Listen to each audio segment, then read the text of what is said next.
This is quite the multi-part problem, right? The tennis ball bounces. We've got a bunch of masses. The first question is, how fast is the ball moving when it hits the concrete surface, ignoring air resistance? So that's going to simply be, if you will, for A, you're just going to say 1/2 mv squared equals mgh. So you know the height, isn't it 2 meters or 2.5 meters here? So you're trying to solve for the velocity just before it hits. So that's A. Let's talk about B. B, it says if the ball accelerates uniformly when it hits the floor, what is the approximate acceleration? So we know, think about it this way, you know what it's going from this speed, from part A, you can say V2, you're going to use one of the kinematics equation. Which one? Oh, you're going to use this one. V2 squared equals V1 squared plus 2A delta Y. Because in here, where's the number? 6 millimeters or something like that.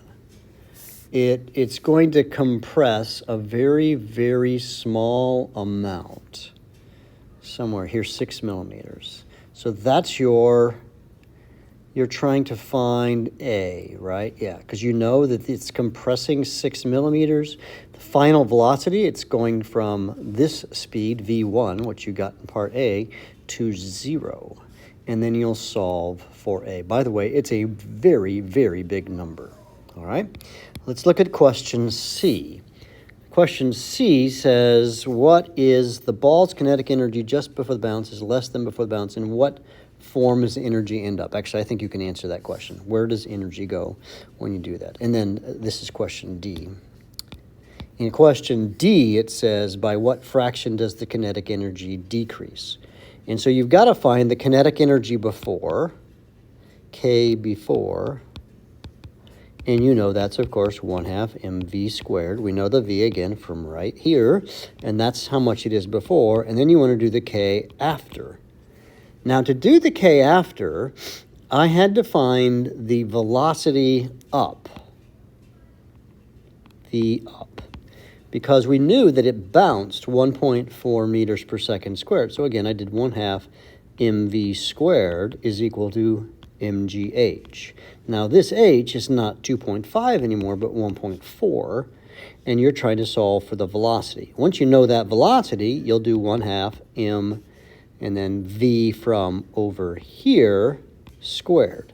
All right, and then what you'll have is you'll have two kinetic energies, right? You'll have this one, if you will, I'll call it A, and then you'll have this one B. B will be a higher one. And I think it's asking for how much energy does it lose. So when you're saying decrease, this will be the bigger number. Let's say this is 13 and this is 8. It's 13 minus 8 over 13 times 100. That's how you would do that, right? That is not at all the numbers. It's point decimal numbers when you do the math.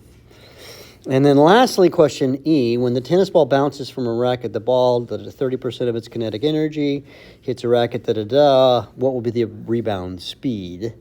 Well, if you know if it hits at 12 meters per second, you can say the kinetic energy is 1/2 mv squared. Now, the V keeps changing. It's now 12, right?